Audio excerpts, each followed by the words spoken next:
السلام عليكم ورحمة الله وبركاته. عاملين ايه؟ يا رب دايما تكونوا بألف خير. وحشتوني جدا جدا جدا. يا رب دايما كده. اقدر ان انا افيدكم بفيديوهات. الفيديو النهاردة هيكون روتين محفز جدا جدا. نتحدى بيه السقعة اللي احنا عايشين فيها بقالنا كام يوم. أول حاجة بحب أبدأ يومي كده بإذاعة القرآن الكريم، وبحب أشغل الراديو يكون صوته عالي كده في البيت. وأول ما بصحى من النوم بحب أشرب كوباية كده كبيرة من المية، علشان احنا لو ما شربناش بننسى نشرب طول اليوم خالص. النهارده بقى علشان ابدا ان انا اعمل الحاجات اللي ورايا، عملت كوبايه قهوه كده وبسكوتين عشان افطر بيهم. وبدات بقى ان انا اعمل تنظيم المشتريات وجرد النواقص والحاجات اللي انتوا عارفينها دي بتاعه المطبخ. بس بحب اقول لكم ان اول حاجه حاولوا تبداوا بيها يومكم هي الاذكار. وطبعا نصلي اول حاجه اول ما نصحى. حاولوا تصحوا بدري وتلحقوا صلاه الفجر وتصلوا حاضر. سمعت قبل كده شيخ ان احنا لو عايزين نقوم نصحى نصلي الفجر، لان دي مشكله اغلب الناس. لازم نحضر نفسنا من بالليل. ازاي؟ ان احنا ننام على وضوء، نقول أذكار النوم، آية الكرسي، ننام على جنبنا اليمين، نسبح ربنا ونحمده، ونقول الله أكبر 33 مرة. وننام ونظبط المنبه علشان نبقى عملنا كل اللي علينا. طب عملنا كل ده وما صحيناش، وده يعني نادرا لما بيحصل. نكون تعبانين مثلا او اي حاجة. خلاص انتوا كده بيبقى يعني دي حاجة كده ربنا يسامحنا فيها. وان شاء الله نقوم ونقضي الصلاة. وكمان لينا ان احنا طالما غصب عننا نقضي كمان سنة الفجر، اللي الرسول عليه الصلاة والسلام قال عنها: ركعتا الفجر خير من الدنيا وما فيها.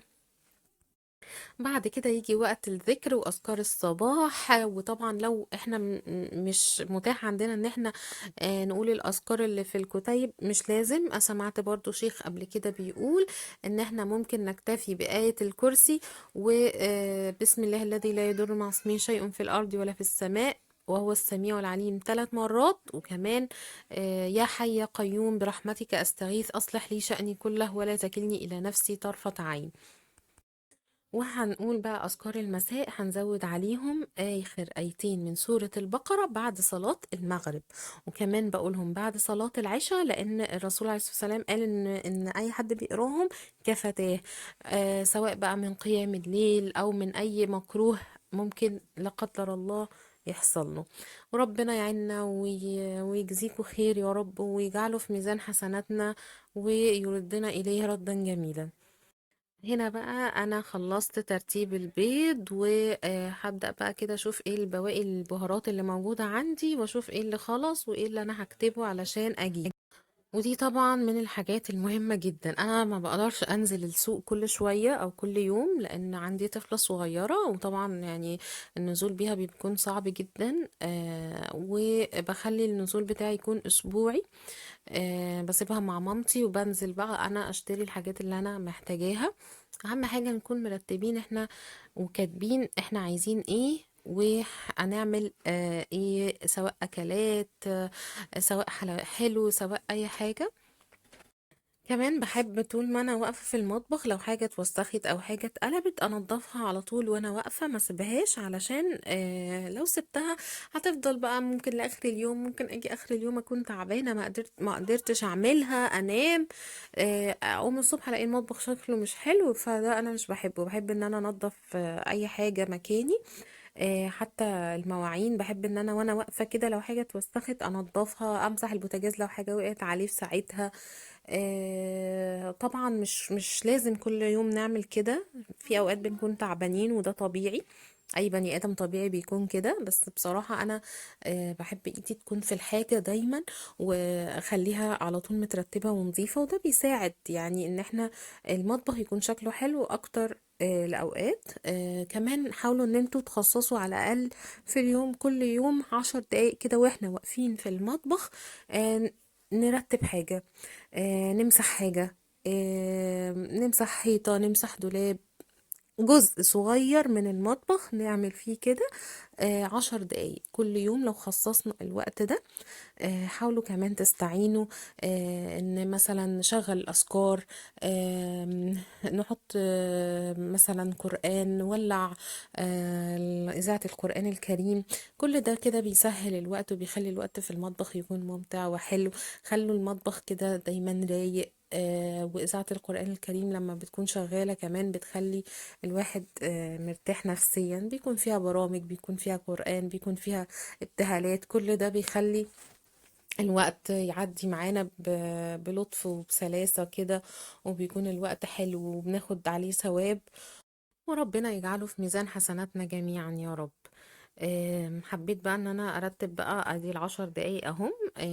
هرتب بقى العلبة دي موجودة عندي في الدولاب ومتكركبة على الاخر، هفضي كل الحاجات اللي فيها، وهبدأ ان انا امسحها كويس وانضفها من غير مش ما فيهاش اي مجهود، هو ترتيب علشان اعرف اخد الحاجة بمنتهى السلاسة، وما اقعدش ادور على حاجات كتير، لان بصوا فيها حاجات كتير وحاجات صغيرة.